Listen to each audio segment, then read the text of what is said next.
Welcome to Living the Spiral. This is a place to slow down, take a breath, and listen to the rhythms moving through your life. Here we explore astrology, human design, the I Ching, and elemental ancestral wheels of the year from cultures around the world. These are old maps and living languages that help us sense where we are in time, what is asking to unfold, and how we belong to something far larger than any single moment. In each episode, we trace patterns in the sky and in the body. We weave myth with lived experience, intuition with practice, and the personal with the collective. Living the Spiral is about learning how to move with change instead of pushing against it.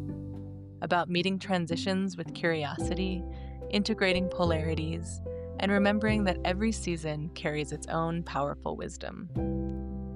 When you begin to listen to the cycles, life starts to feel more connected, more meaningful, and more alive. I'm your host, Allison Dale, and this is Living the Spiral podcast. Hey everybody, welcome to Living the Spiral. I am starting out something new, which is really just a riff on what is alive for me in the moment. If you've been following me for a while, I've been doing monthly forecasts, most recently, before that, biweekly forecasts in the full and new moon.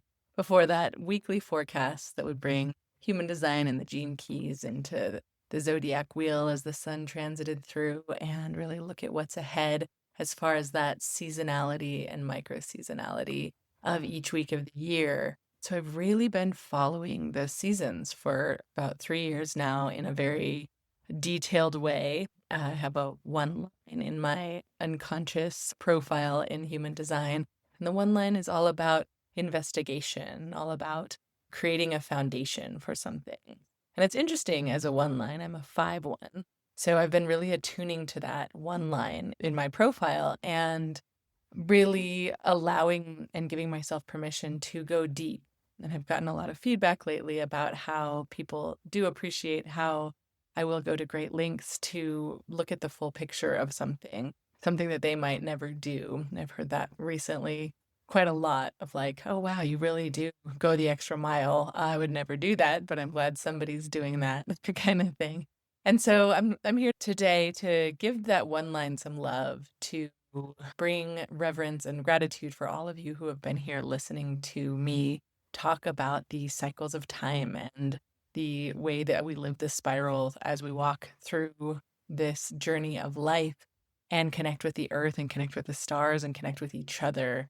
And right now I'm at this pivotal point. I feel like I'm at this moment where I'm trying to allow some channeled information to come through and really trust what I say to many of my clients, that their magic is real, to trust that my magic is real as well, to know that as a self-projected projector, I am meant to speak from my heart, to allow things to come through that I haven't necessarily pondered or analyzed. And I'm a Virgo sun, Virgo Mercury, and so the analysis paralysis can be real in my life, getting into the weeds.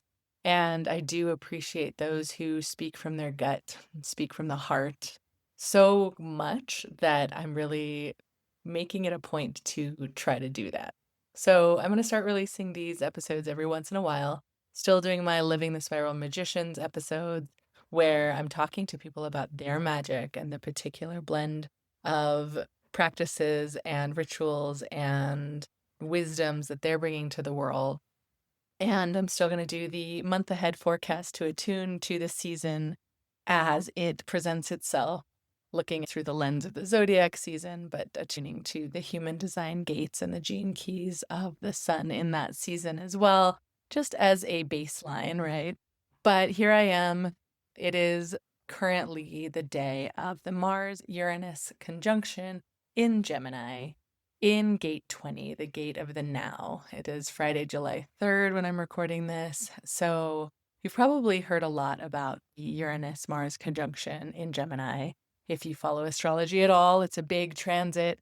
Mars and Uranus can join every 2 years or so as Mars transits around the sun that frequently and meets up with Uranus. So it's not that rare of a transit, but It's the first time it's been in Gemini for 80 some years, 84 years or so.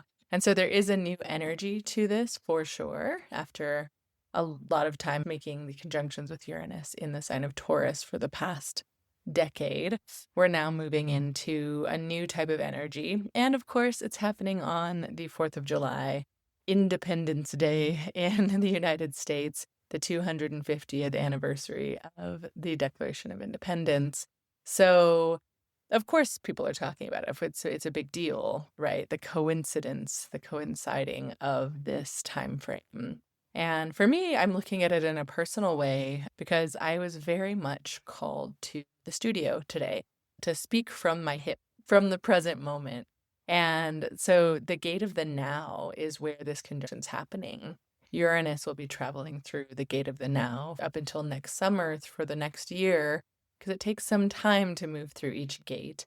But Mars will be leaving the gate of the now by July 6th. And so we're really in this window of the planet of assertion and aggression, the planet of drive, really connecting with the planet of provocation and liberation and electricity in this present moment.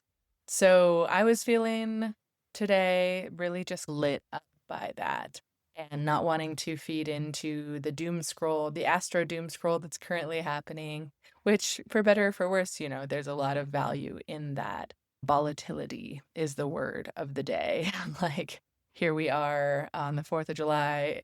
4th of July is always in the gate of provocation in human design. And I find it fascinating how these Gregorian calendar holidays or these national holidays do tend to line up with the human design gates, the I Ching hexagrams of the season, especially the 4th of July being in the gate of provocation. And the city of that gate is liberation.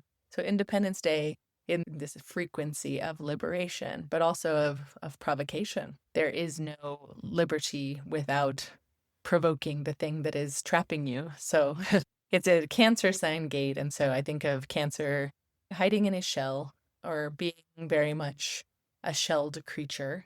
And then also having these sharp claws, because hiding in a shell or going into the shell is not the only way, right? And sometimes we have to bring our claws out in order to defend ourselves in a more acute way. And I do see this gate being the gate of the crab claws, the pinchers of these animals that need to protect themselves as well in that more aggressive way.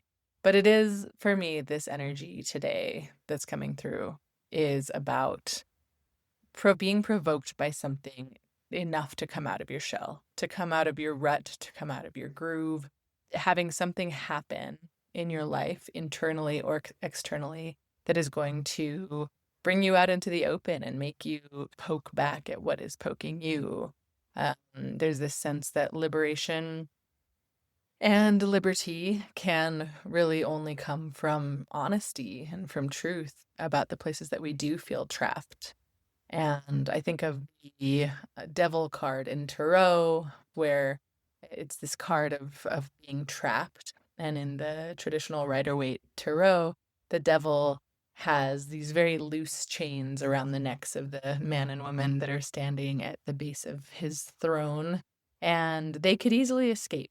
They could get out of those chains if they wanted to. But it's this kind of notion that believing that we are trapped keeps us from moving forward. And so if you think about Uranus and Mars in the gate of the now, with the sun in the gate of provocation at the same time, there's an energy today of being kind of having an electrical force, a Martian kind of energy, like sacral energy force coming through to the present moment, saying, look around, like what do you feel victimized by? Where do you feel that you are trapped?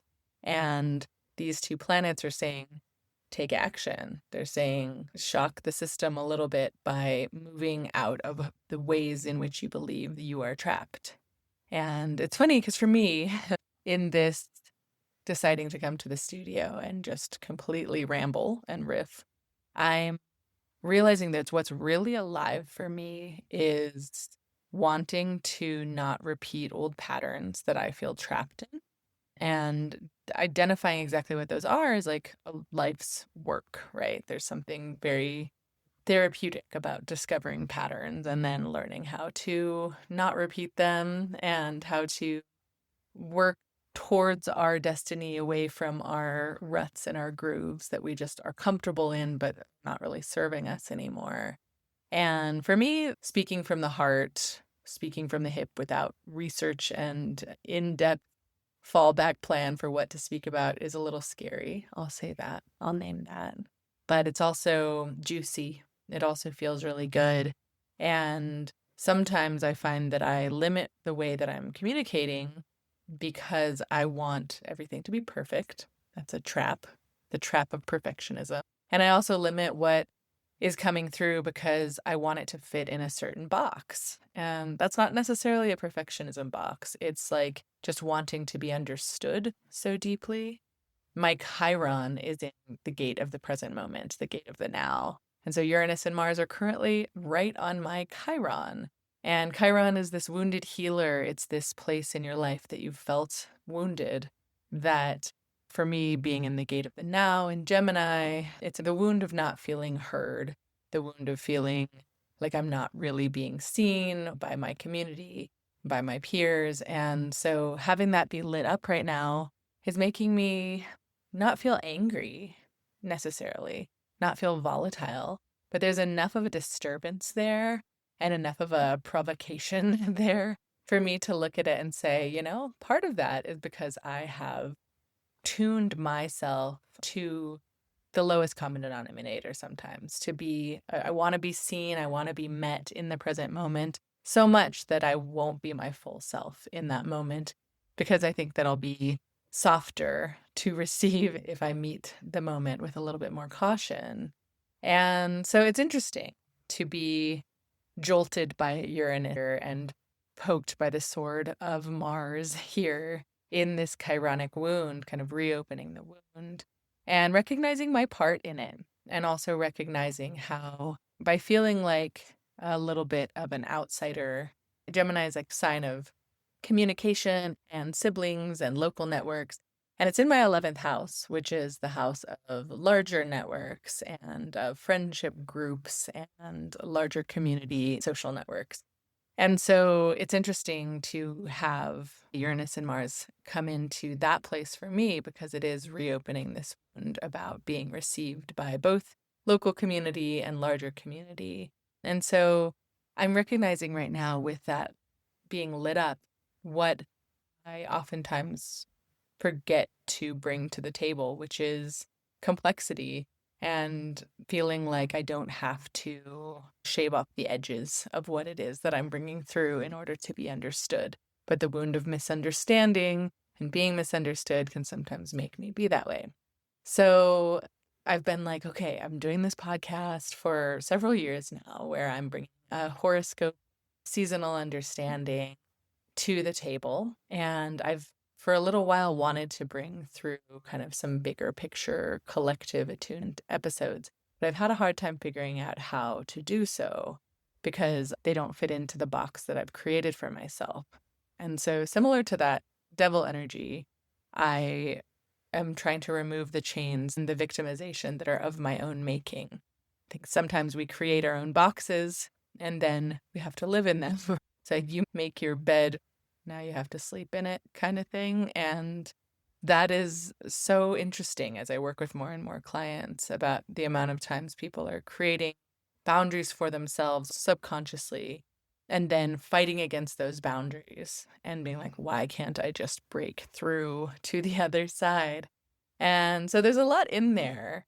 For me, I'm really interested in looking at the big picture, and I'm wondering why this is calling to me. The thing that is most alive for me right now is looking at the shifts in the collective scope of where we are at as a species, where we're at as a planet. And I'm really excited to see that a lot more people are bringing this information to the table as well right now. We have a lot of people in human design bringing information about the 2027 shift that's happening when the precession of the equinox is going to change from the cross of planning to the cross of the sleeping phoenix, moving from the vernal equinox point in gate 37, the gate of family and friends and community, to gate 55, which is the gate of spirit and abundance. And that is happening in 2027 when the human design system was syncretized and came together in the 80s by Ra Uru, who this was one of the reasons that this transmission was said to come through, was to prepare people for this burgeoning shift that was on its way. And as much of a skeptic as I've been in my life, I've never believed anything at face value as far as prophecy goes, especially as it relates to a specific year.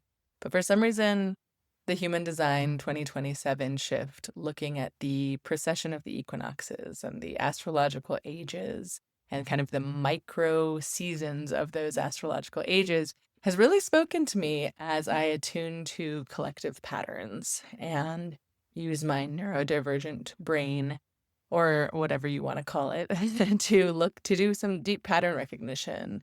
Throughout my life, I've studied anthropology, I've studied international development, I've studied spirituality. I've lived in China and Tibet and Brazil and visited Japan and lots of different countries along the way, and been on a bit of a spiritual pilgrimage to understand what is coming through in these different cultures. And so I do tend to look at the world at a global scale.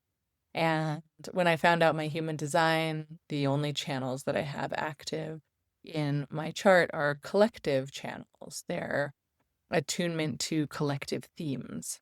And in human design, there are 3 types of channels. There's individual, tribal, and collective. And what's interesting is that right now we're moving from a tribal era. The gate 37, gate of the family and community and friendships, is a tribal channel, which makes sense. It's about the past 400 years of being in that gate, having the vernal equinox point in that gate has meant that we are in a tribal frequency. And within the tribe, there are bargains that have to happen. There are trades, there are trade-offs between members of the tribe to make sure the tribe can exist. There are rules that you have to abide by. And then we're moving into gate 55, which is individual energy. So we're moving from the tribe into the individual. And that shift can really feel jarring for people. So on this Uranus-Mars conjunction in the gate of the present moment, it felt apt to take a moment to think about just the reality of this shift from tribal to individual. And here I am looking at it through my collective lens, which is, again, this bigger picture, this sense of what happened in the past, what's going to happen in the future, what's happening in the East, what's happening in the West, all sides of the globe. It's something that's always been a gift of mine, to be able to see things from various perspectives and have compassion for different angles of looking at things. But it's also been a bit of that misunderstood piece, a bit of that kind of Chiron wounding in gate 20, in that present moment of just wanting to be like, here I am, I'm part of the crew, I'm in the mix. But there's something about me that is like a bit zoomed out sometimes, a bit, I don't know if it's aloof necessarily, but there is something about what I'm paying attention to is outside of the tribal realm and outside of the individual realm as well, about the larger interconnections of all the things at once, which is hard to ground into at times, I will say. But I'm owning it through human design and astrology and just getting to know myself better. I'm learning about how that is something that I'm bringing to the table. And my sun sign, which if you've worked with me before, the sun is very important, the sun placement, the sun gate in human design, as well as in astrology. But especially in human design, it's said to be about 70% of the new stream is that is affecting your chart is coming from the personality conscious sun when you're born. So my sun is in gate 64, which is the gate of confusion, with the gift of imagination and the city of illumination and the gene keys. And this is the final hexagram of the I Ching, the 64th hexagram, that's kind of like the epilogue after the story of the I Ching, that is kind of looking back on the past to make sense of the past. so that the new cycle can continue. And it's known as before completion, which means that the cycle hasn't fully completed yet, but it comes after completion, which is gate 63. And so it's almost just like the cycle did complete, and then you recognize that without looking back throughout and without imagining, it's like an imaginal cell type of energy, without imagining or sitting in the confusion of the things that didn't necessarily make sense within the storyline of a life or a cycle, to sit with that confusion and allow illumination to come through, like a cloudy day where the bright ray of light shines through the clouds and kind of lights something up. Sometimes you have to be within those clouds in order for the light ray to come through on the deeper meaning of something. And so that is my superpower, my gift that I'm bringing to the table here as well, is this confusion into imagination, into illumination. And again, that's a place where a chironic wound of the buzzy Gemini season of the present moment can be hard when I'm trying to make sense of the past and project a little bit into the future, and also living within these collective themes, these collective circuitry within my body graph. I really have found that I resonate with this, being a collective minded and like looking at time as this larger scope that I'm a part of. So pinpointing into the present moment, it can be a challenge sometimes. And so having Chiron there in the gate of the now for me, activated by Uranus and Mars, is really poignant. It's really hitting me right now and saying, like, okay, cool.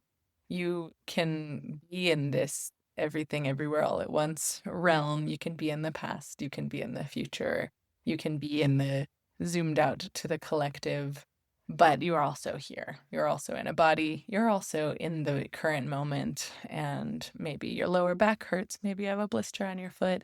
Maybe you are listening to a really good song, and maybe there's something in this moment. And I love the present moment, the notion of be here now.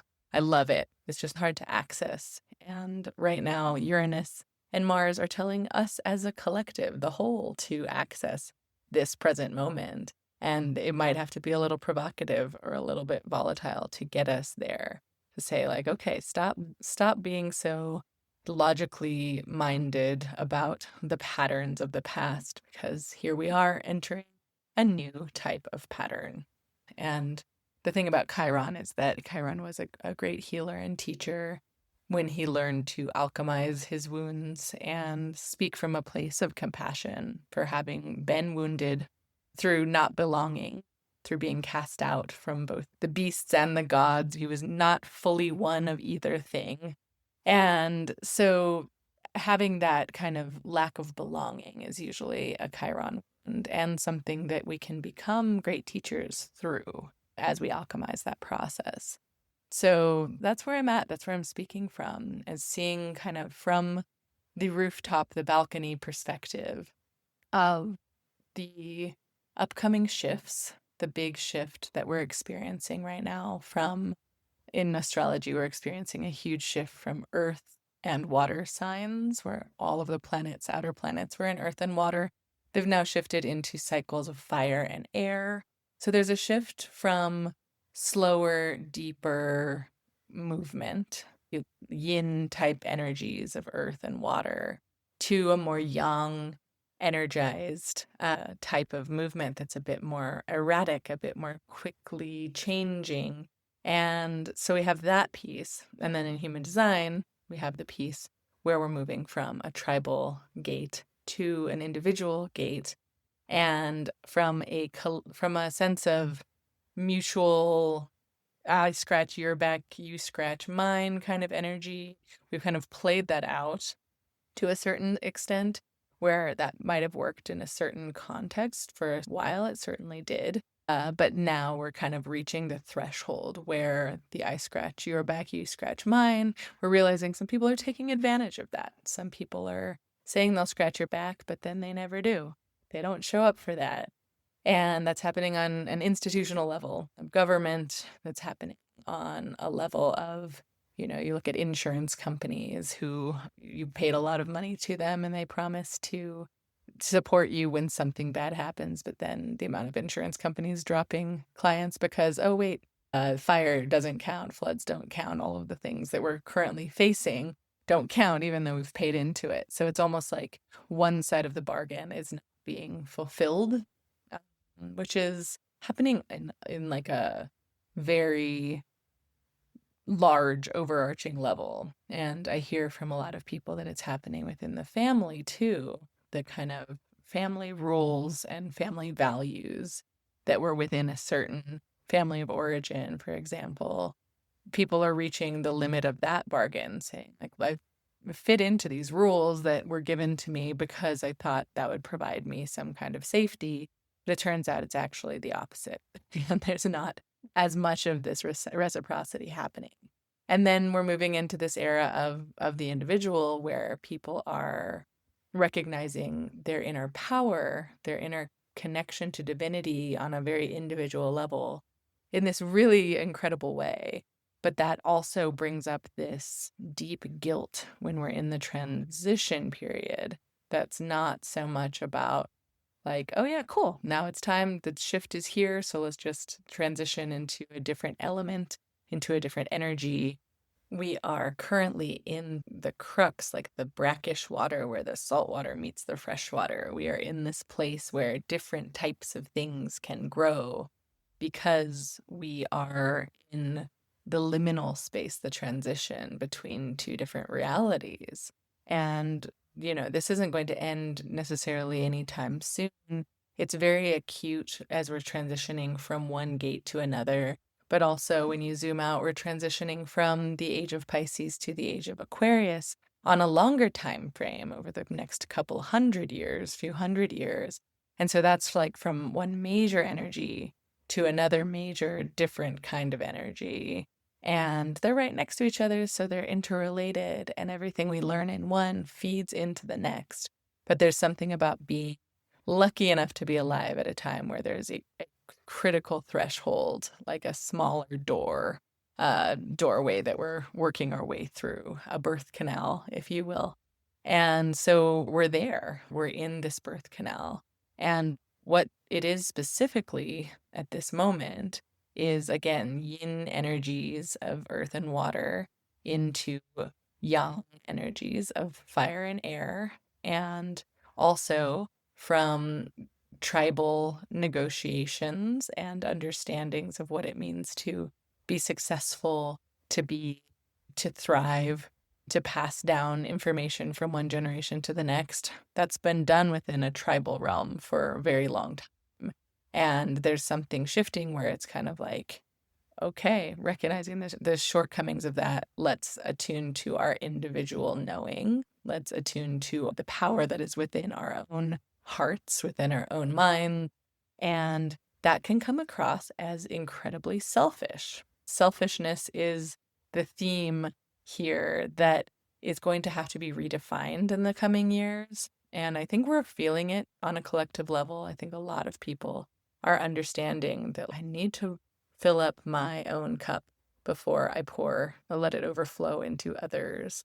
Like, I can't continue overgiving to systems and structures and individuals who will receive my gifts, but there's no framework to give myself what I need before giving to others in that system. And so it's kind of just like work till you die kind of thing, and hope that there's going to be some social security left at the end of the day. And like, on an institutional level, that's what's happening, where it's kind of like, wait, but it's not fair. I have been giving for so long to this thing, and now I'm not going to get mine. I'm not going to get what's rightfully mine based on this bargain. And the truth of the matter is, just to be blunt about it, is that the era of collective bargaining is over. It's ending. And the only way to work through this is to return to the core of your own self-worth without distilling and distributing your energy to so many other people. And that's not to say stop giving love. It's not to say stop helping, to stop being of service, because we need each other. We are a social species. This isn't to say that we can all just make it on our own by any means, but there's a just different dynamic that we're shifting into as far as what it will feel like to be successful and what it'll feel like to be able to survive and to thrive is stopping giving away our precious energy to those who would take it and not fulfill their end of the bargain. Because then what that turns into is this sense of victimization. And the shadow of Gate 55, which is where the vernal equinox point is moving in 2027, which is one point of the cross of the sleeping phoenix. It's like the solar point. It's like the most important point of the cross of the sleeping phoenix is Gate 55. And it is this gate that has the energy of finding a connection to spirit within your own body and finding an abundance of spirit, an abundance of awareness that you are yourself divine and connected to divinity. And that doesn't have to mean you're a religious person, that's like a specific religious entity, but there's a sense of being connected to the larger whole as an individual body that is very present in this gate. And the shadow of it is victimization, is feeling like we don't have that power. Like there's a fear that that might be true for somebody else, but not true for me. And it's usually because somebody has trapped me or some situation that I'm in has trapped me and made me feel like I'm not part of that direct connection to source because, oh, I would be, but this happened and this happened. And there are plenty of things that can make us feel like victims in this world. And I'm not here to say that there's any kind of equal playing field. There by no means is an equal playing field.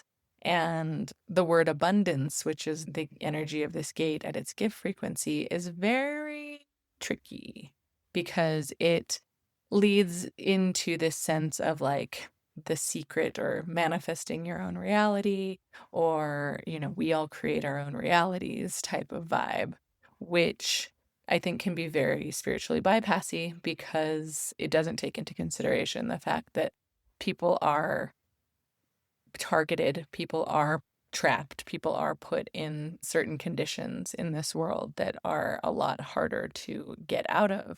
And it's not just a mindset shift.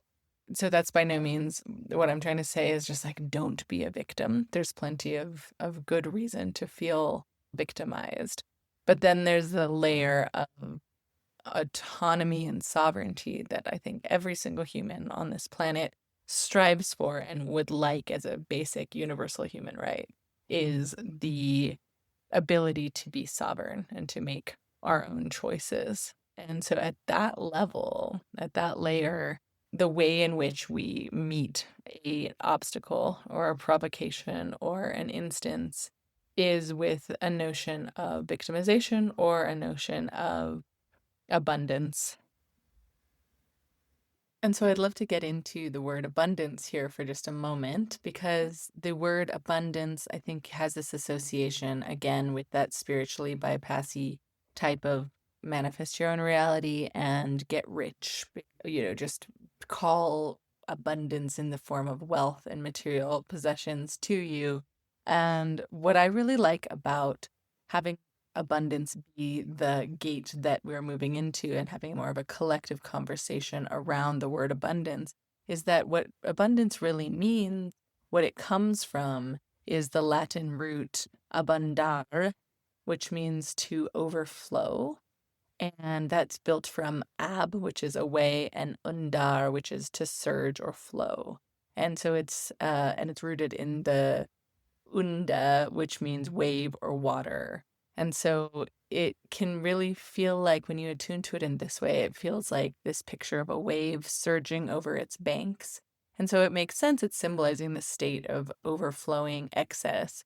But I think it has been a little bit circumnavigated and meaning more about accumulation in the past recent times where abundance, when you think about that word, to me, it can feel a little icky because it can be like, oh, I'm abundant because I've accumulated all of these resources.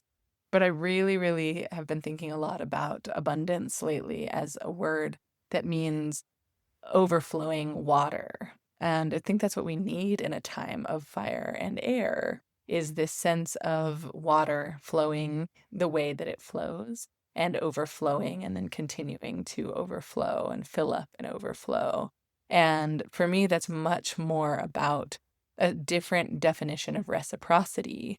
So we think of moving away from the tribal bargaining collective of you scratch my back, I scratch yours, or I give you this money for this insurance plan and you make sure that I get taken care of, or I vote for this person into office and they guarantee that they're going to do what they say they're going to do. Any type of that, like tit for tat, like promises with the future in mind. I'm doing this now, but you better do that for me later. Because of the way time works, it doesn't always work out that way, and it can lead to a lot of victimization, right? Like you said you were going to do this, and the other person's sometimes like, oh, well, I will, but just not right now. And it's like, that's when it gets like a little bit tricky, like that bargain and that negotiation has been mismatched because the fine print wasn't determining the scope of time for that agreement. And sometimes the agreement just is never going to happen, right? And so when you think of abundance as this overflowing quality of water, like a cup or a wellspring that's continuing to flow out of, and for me it really brings in the regenerative nature of energy, the potential for regenerative energy that is on this planet right now, and that always has been, but has been kept away from us for a very long time. We have had many scientists discover that we have renewable energy, whether that's through solar or wind power, like the renewables that we're currently working with, or if there's a more of a universal energy source that comes from an overflowage of water, and that is a piezoelectric type of current that works in a certain way that has been kept away from us by the powers that be for a long time. This year, I've been really deeply studying Egypt and the nature of the pyramids and the kind of universal energy grid that a lot of people believe that the pyramids were actually superconductors using the power of the Nile River to bring energy into the different chambers with that natural overflow of the rising of the Nile, which of course aligned with the heliacal rising of Sirius, which was related to Isis in Egypt. So it was this kind of feminine, overflowing abundance of life force energy and of water into this container that could activate a certain type of technology that would create energy. And I've been really deep into that, and I'll record a whole different episode on that. But I've also been really, really interested in how the human body has this potential for regenerative energy through the activation of our heart, the electromagnetic energy that comes from the pumping of our heart, and how that can affect those around us in a way that has also been on the fringes of science. And I do believe that there is a connection between the Earth's water source and our body's water source, the pumping of blood. I just get this sense on a very embodied level that we have direct connection to this type of energetic resonance that is regenerative and is actually abundant. And for me, I think that the age of abundance is about recognizing that we have to go through this period of grappling with selfishness, of saying that, wait a second, I've given my power away for far too long to those who promised me that they would take care of me. It's been the tribe. I think of the tribe as like a group of individuals who sets up a hierarchical infrastructure, and some people are crouching down on the bottom and other people are crouching on top of them, and you build up to this pyramid structure. But then there's an individual or a small group of individuals that's at the top of this pyramid that's been created, and that has given them abundant resources to then, dangle the carrot and promise that those down below, because they've held up the rest of the pyramid for so long, will actually get some of it in return. But that shape is meant to have a certain concentration of power. And so for me right now, one thing that's deeply coming to me in dreams is a notion of like every single human body as a pyramid, as an individual pyramid, as a conductor of electricity, as a conductor of water, as someone who can stand on their own. And once they gather that resonant energy, does spill over. It becomes universally abundant and renewable within a single body. And this sounds almost a little crazy. It sounds a little like controversial in the sense of just like, what are you talking about?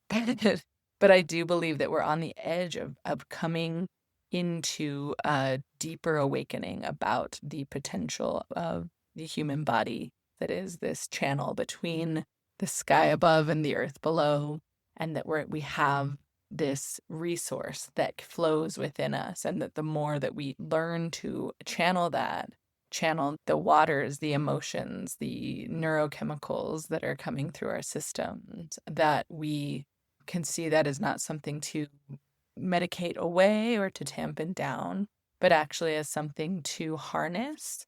I think that the power of emotions is something that's going to be changing in the next several years as well. And we've always had a lot of power within emotions. Emotions are what make people do things and inspire people to do things. But it's, again, who has harnessed that emotional awareness? And you can think about like PR and that wonderful movie, The Century of the Self, about Edward Bernays, who is the grandnephew of Sigmund Freud, who basically invented the industry of PR in America and made it so that you were no longer selling people material things. You were selling them feelings and selling them disappointment if they didn't get the thing, or selling them sexiness and the feeling of success in rejuvenation if they did buy a certain thing. That awareness of emotional power has been used by people for a very long time. But what I see happening as we shift into this new energy, this fierier energy, this energy of air, this energy of gate of spirit, inspire and spirit have the same root. It's about recognizing that by paying attention to the wisdom of our emotions and by harnessing them in a way that's not restraining them, that's not regulating them, it's not tamping them down, but actually allowing them to flow in this circuit-based type of energy, that we all actually have access to the powers that be have been holding for a very long time. And that can only happen on an individual basis. And it requires a certain amount of self-fullness, allowing yourself to trust that your emotions are valid, number one. And also, number two, allowing yourself to take the time and space that it requires to become aware of your own emotional frequency, about what makes your blood boil and what makes you feel calm, what makes you feel like crying, what makes you laugh, rather than going along with, oh, well, the tribe is laughing at that and they're angry about that. So in order for me to feel like I belong within this tribe, I better also have those same beliefs. And oftentimes the beliefs of the tribe are not logical beliefs. They're emotional beliefs. And so many of us have felt that we don't belong because secretly we don't have the same emotional resonance as what the rest of the tribe is saying we should have. Or we do belong, but we feel only that sense of belonging when we are with those that we have cultivated that emotional resonance with. A certain cliquishness, a certain family dynamic that's filled with inside jokes is like super fun until they're not around. And then it's like, oh, wait, I only feel that way because of the connection to the family, to the tribe. And so we're moving into this place of like, how can I feel that sense of like rejuvenation and inspiration and having inside jokes with myself kind of energy, so that I can magnetize, I can become a magnet for other hubs of that same type of energy that also feel themselves, feel the power of their own emotional resonance within themselves. This isn't a state of loneliness. Gate 55 is still a Pisces gate, which is about connecting, transcending boundaries, about recognizing that we are all one. We are all a fractal of the larger ecosystem. And so it's like, yes, you need to give yourself some time to just be aware, pay attention, and be mindful about what it is that lights you up and what it is that makes you feel really good. And that's why I love these systems, these human design and astrology and the gene keys, and really any system of thinking that pulls on an aggregate of the collective human wisdom. Astrology and the I Ching both go back to, 5,000, 6,000 BC, and probably longer back before that. And so it's these millennia of our ancestors codifying different archetypical human experiences. And so to be able to put them into a graph or a chart and reflect on how that feels resonant or not for you. The practice of doing that can help you attune to your own self, but not everybody needs that either. Some people just need to be in their own aura, in their own space to decondition a bit from what the tribe has said should be funny, should make you mad, and to really just get in touch with the emotional wisdom that lives within each of us as our birthright. And so that's my ramble for the day. I'm going to go ahead and cut it off there because that feels complete. And I want to continue to go off about these things. I am really excited about diving deeper in the coming weeks into these outer planetary configuration, the Barbeau basket, and this 5-pointed or 6-pointed star that's happening over the course of this summer. There is a lot of really harmonious aspects happening between all these outer planets now that they've moved into fire and air signs. And so there's essentially a grand fire trine and a grand air trine happening with the outer planets activated by other energies. And that means that there's a flow of that type of energy to tap into. So I'd love to talk about that. I'd love to talk about the cross of the sleeping phoenix and reflect on the cross of planning, talk about what the other activations of gates are within these crosses beyond the gate of abundance. And I'm looking forward to deep diving into those things because I want this all to be just out there as a zoomed out kind of flyover of like, what the hell is happening in this planet right now? There's a lot to keep track of. And I'm here for it. I'm loving it. And my real goal here is I've started doing a lot of personal coaching, a lot more readings, but I've realized that I do really enjoy working with individuals one-on-one and small groups as far as how their energetic blueprints and resonances are showing up within this pivotal time. Because I think we're very much at a time where we are not able to as easily look to the wisdoms that have been passed down through our recent ancestors, and we're not easily able to attune to pattern recognition from just like the general culture that we have been served through mainstream education, for example, because we're seeing a lot of that unraveling a little bit. And a lot of that's so based in a certain context that trying to plan for the future based on the patterns of the past is harder than it's been for a very long time. Previous generations were able to look to the past and be like, this is what you do to be successful. And now we're doing the same thing and looking to the recent past as to plan for the future. And it's like, nope, that's actually not going to work. It's like we've gone away from ourselves for so long and trusted in the larger tribal ecosystems. And now it's like this call to come back and say, who am I? What do I have to offer? What do I have to give myself? What is coming through me specifically as this fractal of connection to the larger patterns of far longer space time than we are usually used to considering?